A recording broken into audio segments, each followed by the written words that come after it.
코로나19 관련 기자설명회를 시작하겠습니다. 오늘 기자설명회도 실시간 온라인으로 진행됨을 알려드립니다. 오늘 이 자리에는 신원철 서울시의회 의장님께서도 함께해 주고 계십니다.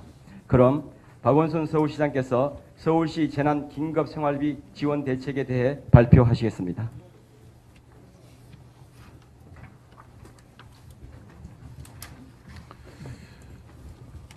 서울시민 여러분, 코로나19 사태 때문에 얼마나 고통과 또 걱정이 많으십니까? 그리고 코로나19와의 전쟁 최전선에서 2달 가까이 사투를 벌이고 있는 의료진 여러분과 또 비상체제를 유지하면서 밤낮 없이 고생하는 우리 공직자 여러분, 그리고 자원봉사자 여러분께 감사와 존경의 말씀을 드립니다. 3월 18일 10시 현재 서울시의 확진자 수는 어제보다 5명이 증가한 270명입니다. 현재 우리나라는 코로나19 확진자 감소 추세를 보이고 있지만 인구의 절반이 집중되어 있는 수도권은 상황이 녹록하지 않습니다. 상황은 여전히 엄중하고 민생 경제는 유례없는 비상 상황을 맞고 있습니다. 코로나19로 인해서 시민의 일상이 멈추고 또 경제도 멈추었습니다. 실질적인 소득 격감과 타격이 심각한 현실로 다가와 있습니다. 시민들은 IMF 때보다 더 어렵다고 호소하고 있습니다. 장사한 지 50년 만에 이렇게 힘든 때는 처음이라고 말들을 하십니다. 세계 경제도 휘청거리고 있습니다. 국내외 증시 역시 폭락을 거듭하고 있고 각국은 앞다퉈서 막대한 재정 투입을 결정하고 있습니다. 전례 없는 비상 상황에서는 전례 없는 비상 대책이 필요합니다. 그 비상 대책의 핵심에는 예산 투입이 있습니다. 서울시는 지난 3월 10일 정부가 국회에 제출한 추경안에서 반드시 추가되어야 할 재난 긴급 생활비 4조 8천억을 추가할 것을 간곡히 말씀드렸습니다. 중위소득 이하 전 가구에 60만 원을 지역사랑 상품권이라든지 또는 선불 카드로 지급하는 방안이었습니다. 이것이 전국에서 복지제도의 지원 대상자를 기존의 복지제도의 지원 대상자를 제외한 800만 가구가 포함될 것이라고 저희들은 예측했습니다. 코로나19로 인해서 생계 절벽에 맞닥뜨린 실질적인 피해 계층이면서도 재난 사각지대에 놓인 이들을 직접적이고 또 긴급하게 지원할 필요가 절박했기 때문이었습니다. 서울시가 실시한 긴급 여론조사에서도 서울 시민의 71.4%가 제가 제안했던 재난 긴급 생활비 제안에 찬성할 정도로 피부에 와닿는 대책을 필요로 하고 있습니다. 문재인 대통령께서도 어제 현 시국을 미정유의 비상경제 시국으로 규정하고 실효성이 있다면 모든 자원수단을 동원해서 특단의 대책을 강구해서 비상국면을 타개해야 한다고 강조하셨습니다. 그러나 어젯밤 국회를 통과한 11조 7천억 원 규모의 추경에는 재난 사각지대를 직접적으로 지원할 재난 긴급생활비가 포함되지 않았습니다. 지금의 추경으로는 코로나 보릿고개를 넘기가 어렵습니다. 그래서 서울시부터 먼저 시작하기로 결단했습니다. 서울시는 현 상황을 한 번도 겪어보지 못한 비상 상황으로 인식하고 가용할 수 있는 모든 자원을 총동원하기로 결정했습니다. 당장 생계절벽에 놓이는 시민들께 실질적인 도움을 드리고자 서울시 차원의 재난긴급생활비를 지원하기로 했습니다.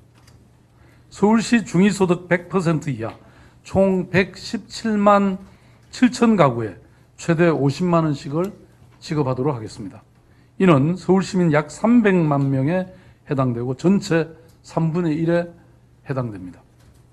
이번 서울시 재난긴급생활비는 코로나19 재난 상황으로 인해서 생계 절벽에 맞닥뜨린 피해 계층에게 포괄적이고 또 즉각적이며 그리고 현금성 직접 지원을 함으로써 당장의 가정경제 붕괴를 막고 지역경제를 활성화하는 데 그 목적이 있습니다.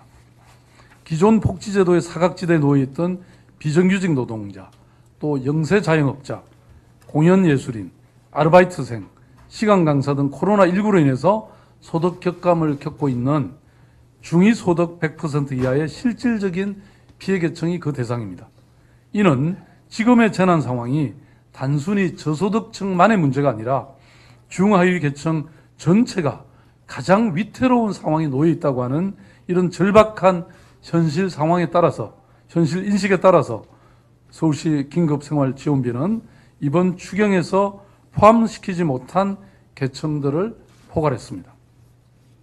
서울시는 이 대책을 위해서 가용 가능한 모든 예산을 총동원해서 총 3,270억 원을 투입할 예정입니다.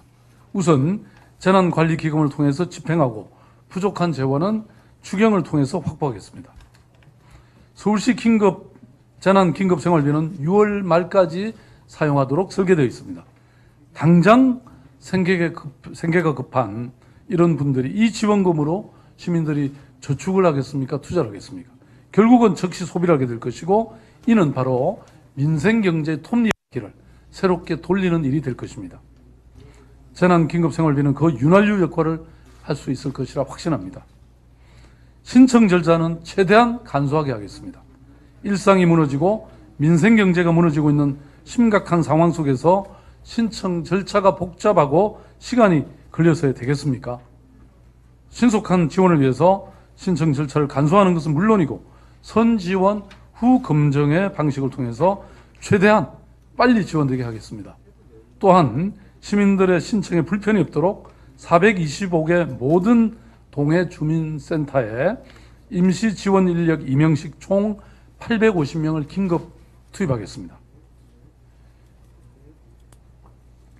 물론 서울시 살림을 살아야 하는 시장으로서 서울시 재정 상태를 고민하지 않을 수 없었습니다.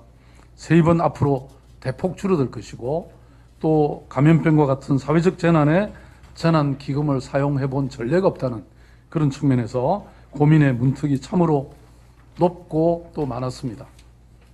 균형 재정을 유지하냐, 아니면 적극 재정을 편성해서 당장 파탄 지경에 이르는 시민의 삶을 먼저 살피느냐, 그 기로에서 결국 서울시는 시민의 삶을 선택하기로 결단했습니다. 시민이 없는 건전재정이 무슨 소용이란 말입니까? 서울시는 시민이 있기 때문에 존재한다는 그 철학과 그 원칙이 바로 저의 소신이고 철학입니다. 이번 서울시 재난긴급생활비는 종전에 한 번도 지원 대상이 되지 않았던 분들까지 포괄하는 그런 범위로서 유례가 없는 사회적 재난 상황에 유례없는 지원이 될 것입니다. 또한 다른 지방자치단체에서 지원하는 핀셋 지원 방식에서 한 발 더 나아가서 중하위 계층 100%를 모두 포괄하는 이 서울시 재난긴급생활비는 전국에서 처음으로 실시하는 실질적인 재난기본소득이 될 것입니다. 물론 이것만으로는 시민 여러분이 체감하는 어려움과 절박함을 해결하기에는 부족하다는 것을 잘 알고 있습니다. 시민들의 고통이 얼마나 크실지, 그리고 그 깊이를 어찌 다 헤아릴 수 있겠습니까? 그러나 서울시로서는 할 수 있는 모든 방법을 총동원한 것이니까 부족하더라도 너그럽게 이해해 주셨으면 합니다. 서울시 재난긴급생활비 지원을 위해서는 서울시 의회의 도움이 가장 컸습니다. 이런 감염병 등 재난 상황이 닥쳤을 때 피해 계층에 대한 긴급 지원을 할 수 있는 명확한 근거를 마련하기 위해서 조개정은 물론이고 이번 지원 대책을 포함한 추경안이 3월 24일 시의회에서 통과될 수 있도록 우리 신원철 의장님도 큰 결단을 내주셨습니다. 신원철 의장님과 또 시의회 의원님 모두에게 정말 전폭적으로 함께해 주셨다는 점에서 감사의 말씀을 드립니다. 그런 의미에서 우리는 하나입니다. 좀 이따가 신원철 의장님이 별도로 말씀을 해주시겠습니다. 서울시가 재난긴급생활비 지원을 먼저 시작하지만 이것만으로는 많이 부족합니다. 대한민국 전체가 이 전쟁에서 살아나서 일상을 회복하고 그리고 재도약하기 위해서는 정부 차원의 전국적인 재난긴급생활비 도입이 반드시 필요합니다. 정부와 국회에서 아무쪼록 전례 없는 일을 할지라도 전격적이고 파격적인 논의를 통해서 다시 한번 도입해 주실 것을 간곡하게 요청드립니다. 우리는 소통과 연대, 신뢰와 헌신, 협력과 통합, 열정과 혁신을 통해서 코로나19와의 전쟁을 이겨낼 수 있습니다. 국민이 봄의 활기를 되찾을 수 있도록 함께 힘을 모아야 합니다. 서울시는 언제나 가장 최전선에 서겠습니다. 서울시의 백신은 변함없이 시민 여러분입니다. 감사합니다. 예, 다음으로 서울시 의회를 대표해서 신원철 의장님의 말씀이 있겠습니다.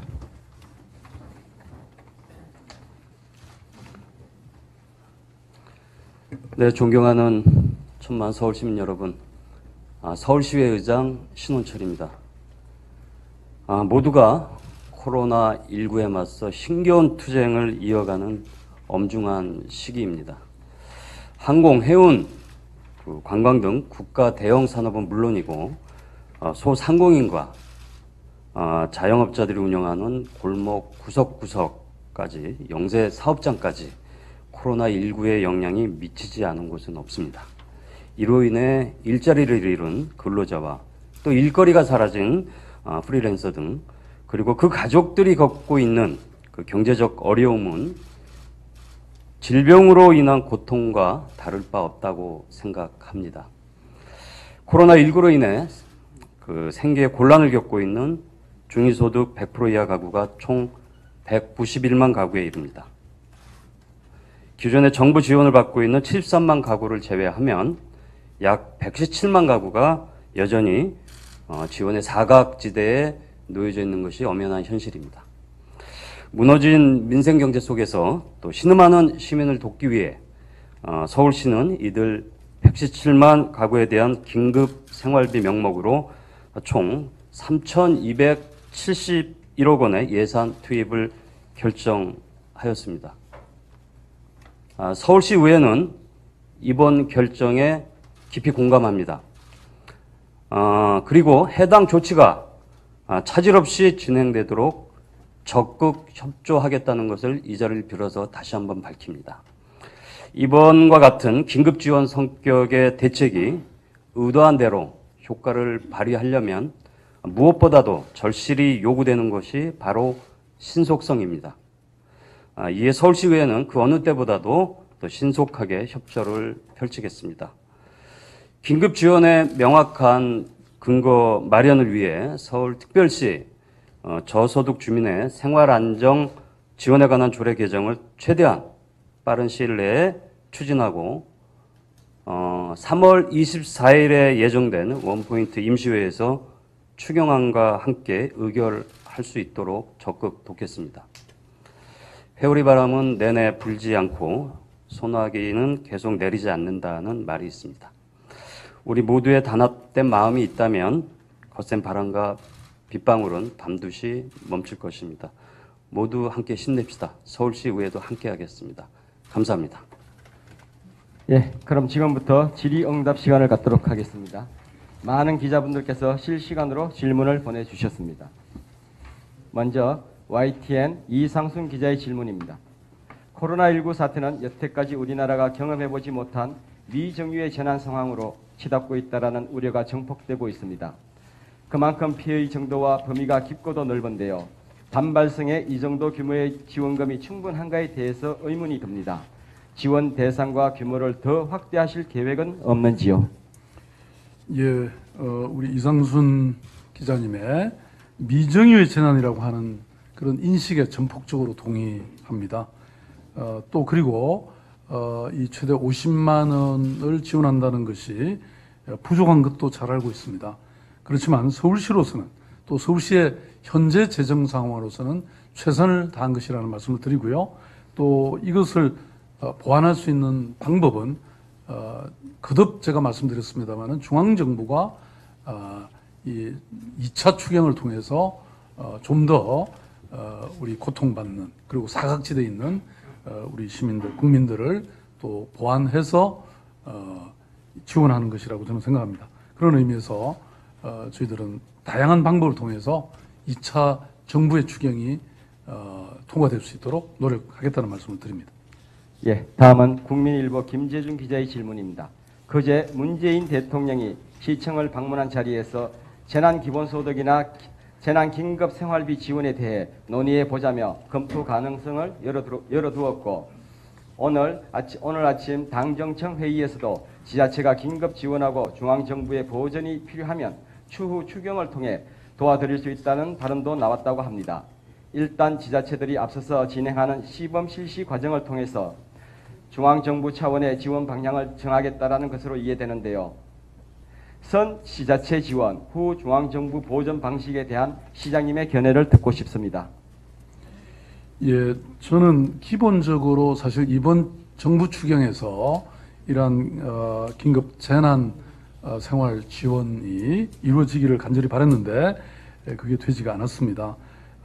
뭐 정부의 기재부 같은 경우에 뭐 건전 국가 재정을 고민하면서 이런 그 지원을 뺀 것은 뭐 이해가 되지 않는 바는 아니지만 저는 이 부분은 정말 인식에 큰 문제가 있다 이렇게 보고 있습니다.